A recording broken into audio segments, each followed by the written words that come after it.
Good morning students, how are you all? Hope you are all good and fine. In today's class we will continue our first lesson nutrition. तो last class में हम कहाँ तक पढ़े थे?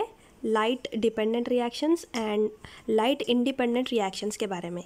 तो आज हम लाइट डिपेंडेंट रिएक्शन के बारे में फिर से और एक बार देखो क्या होता है रिएक्शन में. वाटर मॉलिक्यूल स्प्लिट होके हाइड्रोक्सिल आयन बनता, यानी H+ और OH- आयन्स दो अलग अलग होते. फिर क्या होता?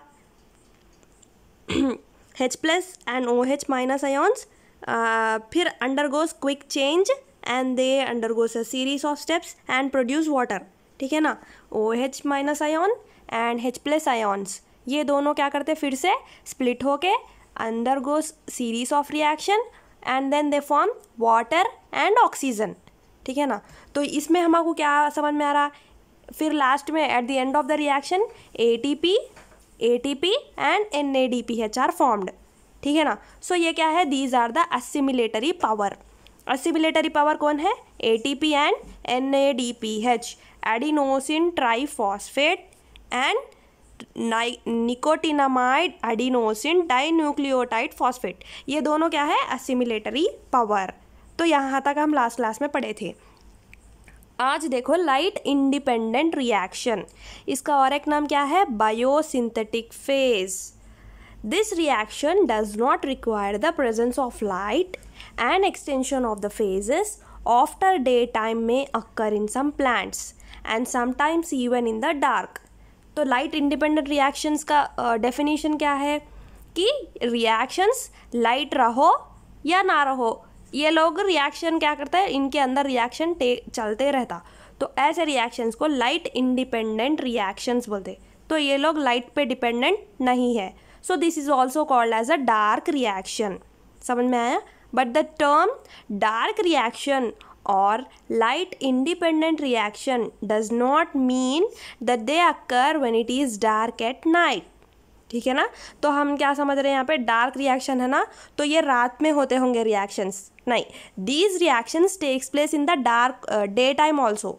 तो दिन में भी होते हैं reactions, but they are not dependent on light. It only means that these reactions are not dependent on light. In the dark phase, the hydrogen of the NADPH is used to combine it with carbon dioxide by utilizing ATP energy and to produce glucose. This synthesis occurs in the number of steps using certain special intermediate compounds and enzymes. तो क्या बोल रहे हैं यहाँ पे? तो dark phase यानी light जब नहीं है, उन लोगों को लाइट नहीं मिल रही, तो उस टाइम पे क्या होता? NADPH किससे कंबाइन हो रही? Carbon dioxide. ठीक है ना. कार्बन डाइऑक्साइड बाय यूटिलाइजिंग कौन सी एनर्जी? ATP energy. NADPH किससे कंबाइन हो रहा? कार्बन डाइऑक्साइड से कंबाइन हो रहा. ठीक है ना. ये दोनों मिल रहे, ये दोनों के बीच में रिएक्शन हो रहा. ये रिएक्शन के लिए इन लोग एनर्जी कहाँ से आ रही है? इन लोगों को ATP. ये ATP एनर्जी यूज़ करके इन लोग क्या बना रहे? ग्लूकोज का फॉर्मूला क्या है?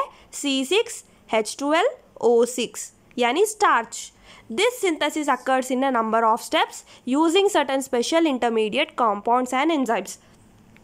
तो ये जितना सिंपल हमको सुनने में दिख रहा कि NADPH और carbon dioxide ATP energy use करके ग्लूकोज बना रहे, लेकिन इसके बीच में बहुत सारे प्रोसेसेस है. तो ये प्रोसेसेस में कौन कौन इन्वॉल्व है? इंटरमीडिएट कॉम्पाउंड्स और एंजाइम्स भी. फॉर एग्जाम्पल RUBP, राइब्यूलोज 1,5-bis-फॉस्फेट. ये क्या है? कॉम्पाउंड है. ये कॉम्पाउंड क्या करता है? Which accepts carbon dioxide in this process. तो ये प्रोसेस में कार्बन डाइऑक्साइड यूटिलाइज कर रहे. कौन? RUBP. Finally the glucose is converted to starch. ठीक है ना. At the end of the reaction में, फाइनल रिएक्शन में क्या हो जाता? ग्लूकोज स्टार्च में कन्वर्ट हो रहा. Plants are capable of surviving under a range of situations from very hot, dry and brightly lighted conditions to wet, humid and dimly lighted ones. ठीक है ना. प्लांट्स क्या है? प्लांट्स के बाद बहुत सारी कैपेसिटी है. कहाँ पर सर्वाइव करने के, under a range of situations, यानी कौन सी भी सिचुएशन रहो प्लांट्स के पास कैपेसिटी रहती सर्वाइव करने की। तो कितना भी हॉट कंडीशन रहो या फिर कितना भी ड्राई रहो, ब्राइटली लाइटेड कंडीशंस से लेके वेट, ह्यूमिड और डिमली लाइटेड वंस, तो कौन सी भी कंडीशन रहो प्लांट्स के पास क्या रहती, surviving capacity. The requirement of light and other factors varies from one plant to the another, ठीक है ना। हर प्लांट को अपनी अपनी लाइट रिक्वायरमेंट कैपेसिटी रहती। तो ये अब सपोज कौन सा भी एक दूसरा प्लांट है, वो प्लांट को कितनी लाइट होना वो उसके ऊपर डिपेंड है। फिर दूसरा प्लांट है, उसको कितनी लाइट होना वो उसके ऊपर डिपेंड है। तो हर प्लांट को अपनी अपनी लाइट रिक्वायरमेंट कैपेसिटी क्या है, अलग रहती। Next, heterotrophic nutrition. In the living world, all organisms are capable of surviving under different conditions and acquiring their food in different ways. We have studied about organisms that can capture light to produce their food. These are autotrophic in nature, while those that cannot are heterotrophic. आप लोगों को मालूम ही होगा autotrophic क्या है, heterotrophic क्या है। फिर भी आज और एक बार देखो, ऑटोट्रॉफिक यानी क्या। ऑटोट्रॉफिक ऑर्गेनिजम्स किसको बोलते हैं हम, जो अपना फूड अपने आप बनाते, ऐसे ऑर्गेनिजम्स को क्या बोलते हैं, ऑटोट्रॉफिक ऑर्गेनिजम्स। वैसे ही हेटेरोट्रॉफिक यानी जो ऑर्गेनिजम्स अपना फूड अपने आप से नहीं बना सकते, अपने फूड के लिए वो लोग दूसरे ऑर्गेनिजम्स पे डिपेंड रहते, ऐसे ऑर्गेनिजम्स को हम क्या बोलते हैं, heterotrophic organisms. For example, autotrophic organisms कौन आते हैं यहाँ पे, प्लांट्स। क्यों, they prepare their own food with the process of photosynthesis. Photosynthesis process से इन लोग क्या बना ले रहे, ग्लूकोज यानी फाइनली स्टार्च। तो इनका खाना इन लोग अंदर बॉडी में सिंथेसाइज हो रहा। तो ये ऑर्गेनिजम्स को क्या बोलते हैं अपन, ऑटोट्रॉफिक ऑर्गेनिजम्स। हेटेरोट्रॉफिक ऑर्गेनिजम्स कौन है यहाँ पे, हम ह्यूमन बींग्स। हम किस पे डिपेंड है, प्लांट्स पे और एनिमल्स पे डिपेंड है फूड के लिए। तो हमारे को क्या बोलते हैं, हेटेरोट्रॉफिक ऑर्गेनिजम्स। तो how do organisms obtain their nutrition. अब ऑर्गेनिजम्स को न्यूट्रिशन कहाँ से मिल रहा, depending on the type and availability of food, organisms can assort to a range of strategies of food intake and use. Some organisms break down the food materials outside the body and then absorb it. For example, bread molds, yeast, mushrooms, etc., which are called saprophytes. Some other organisms derive nutrition from plants or animals without killing them. This type of parasitic nutritive strategy is used by a wide variety of organisms like Cuscuta, lice, leeches and tapeworms. तो nutrition हर organism के ऊपर अलग अलग तरह के nutritions organism पे है। For example, bread moulds, yeast, mushrooms, ये सब क्या करते हैं, इन लोगों को क्या बोलते हैं अपन, सैप्रोफाइट्स बोलते हैं। इन लोग क्या करते हैं, फूड को उनके बॉडी के बाहर ही ब्रेक डाउन कर लेके फिर अंदर अब्जॉर्ब कर लेते हैं बॉडी के अंदर। आप लोग यहाँ पे डायग्राम में देख सकते हैं, सूडोपोडिया से क्या कर रहे हैं, पहले बाहर फूड मटेरियल बाहर ही उन लोग ब्रेक कर रहे, फिर क्या करते हैं, बॉडी के अंदर लेते, उसको लेके स्टोर करते। तो ऐसे ऑर्गेनिजम्स को क्या बोल रहे हैं, saprophytes.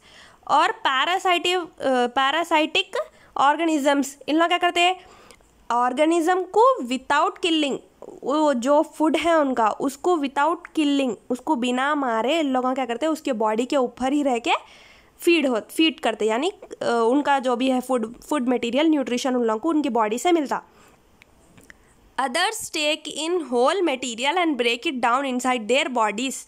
What can be taken in and broken down depends on the body's design and its function. ठीक है ना, क्या लेना है और क्या नहीं लेना है वो किस पे डिपेंड है, उनकी बॉडी के डिज़ाइन पे और उनके फंक्शन पे।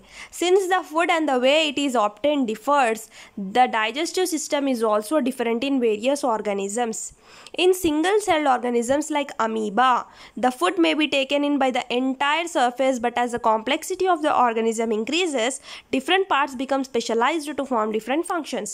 ठीक है ना, क्या हो रहा है यहाँ पे, अमीबा पे इन्हों क्या करते हैं, उनकी होल बॉडी को यूज़ करके फूड मटेरियल को अंदर ड्रैग कर लेते।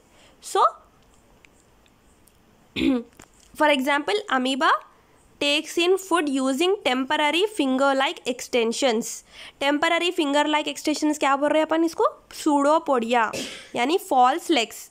Legs नहीं है इनको, उनकी body he acts as the legs of the cell surface which fuse over the food particle forming food vacuole. Inside the food vacuole, complex substances are broken down into simpler ones, then diffuse into the cytoplasm.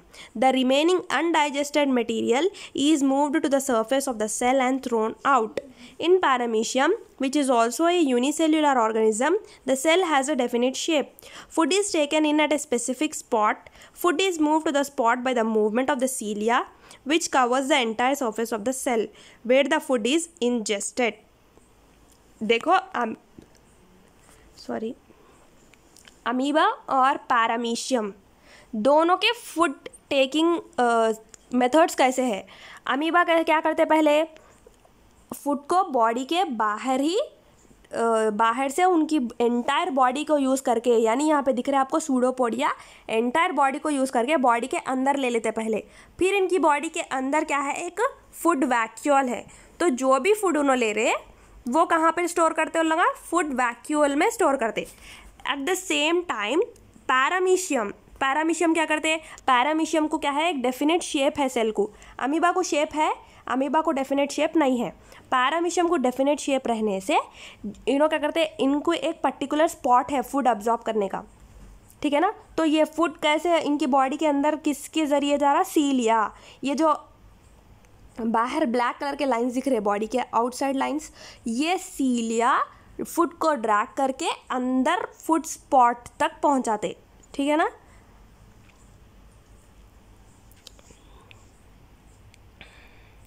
Parasitic nutrition in Cuscuta. Dodder is a leafless twining parasitic plant, belongs to morning glory family. The genus contains about 170 twining species that are widely distributed throughout the temperate and tropical regions of the world. ठीक है ना। डॉडर किसकी family का है? ये Cuscuta family का है। डॉडर को क्या है? लीफलेस, यानी ये प्लांट को क्या है? लीव्स नहीं है। ट्वाइनिंग पैरासाइटिक प्लांट, ठीक है ना। पैरासाइटिक प्लांट यानी ये प्लांट दूसरे प्लांट्स के ऊपर रहता। तो the genus contains about 170 twining species that are widely distributed. कितने स्पीसीज है पूरे ये प्लांट्स के? 170 species. The dodder plant contains no chlorophyll. Cuscuta reflexa has been found to have very little amount of chlorophyll and instead absorbs food through haustoria. They are root-like structures that penetrate the tissue of the host plant and may kill it. The slender string-like stems of the dodder may be yellow, orange, pink or brown in color. Its leaves are reduced to minute scales. The dodder's flowers in nodule-like clusters are made up of tiny yellow or white bell-like petals. तो ये plant में chlorophyll नहीं है, ठीक है ना। ये plant में क्लोरोफिल नहीं है। कई को नहीं होगा क्लोरोफिल? ऑलरेडी यहाँ पे अच्छा मेंशन करे, लीफलेस। जब लीव्स ही नहीं है तो प्लांट में क्लोरोफिल कैसा रहेगा? ये प्लांट में क्या है? क्लोरोफिल नहीं रहता। तो ऑब्वियसली अगर क्लोरोफिल नहीं है तो इनमें फोटोसिंथेसिस होता? नो। अगर फोटोसिंथेसिस ही नहीं है तो क्या ये लोग फूड बना सकते हैं अपने आप पे? नहीं। तो ये प्लांट्स क्या करते हैं? पैरासाइट्स दूसरे प्लांट के ऊपर इल्ना रह के वो प्लांट को किल करते। किसके थ्रू? हॉस्टोरिया। क्या है ये प्लांट्स में? हॉस्टोरिया है। ये हॉस्टोरिया क्या करता? वो जो पैरासाइट जो प्लांट पे होस्ट प्लांट पे इन लोग रह रहे वो प्लांट को किल करके उसका फूड मटेरियल इन लोग यूज़ करते, ठीक है ना। The dodder seed germinates, forming an anchoring root, and then sends up a slender stem that grows in a spiral fashion until it reaches a host plant. It then twines around the stem of the host plant and forms haustoria, which penetrate through it. मैं जो भी बोली अभी वही है इसमें। Water is drawn to the haustoria from the host plant's xylem, ठीक है ना। हॉस्टोरिया के ज़रिए से क्या ले रहे हैं लोग? होस्ट प्लांट से। होस्ट यानी जो प्लांट के ऊपर इन लोग सर्वाइव कर रहे, तो वो प्लांट से क्या कर रहे हैं? जाइलम में से पूरा वाटर इन लोग ट्रांसपोर्ट कर लेते थ्रू हॉस्टोरिया एंड न्यूट्रिएंट्स कहाँ से, फ्लोएम से. Meanwhile the root rots away after contact has been made with a host stem. As the daughter grows, it sends out new hostoria and establishes itself very firmly on the host plant. After growing in a few spirals around one host shoot, the daughter finds its way to another, and it continues to twine and branch until it resembles a fine, densely tangled web of thin stems enveloping the host plant. Identify plants in your surroundings which are parasitic on other plants. ठीक है ना. तो ये haustoria क्या करता है, meanwhile water और nutrients सारे ये होस्ट प्लांट से अब्जॉर्ब करने तक फिर दूसरा हॉस्टोरिया प्लांट में डेवलप होते रहता. ठीक है ना. तो आसपास अपने ऐसे ही कोई पैरासिटिक प्लांट्स है तो आप लोग आइडेंटिफाई करके लिखना है. आई होप आप लोगों को आज की क्लास समझ में आई होगी. आगे की क्लास में न्यूट्रिशन इन ह्यूमन बींग्स यानी ह्यूमन बींग्स में यानी हम में न्यूट्रिशन कैसा होता इसके बारे में हम पढ़ेंगे. ठीक है ना. Thank you.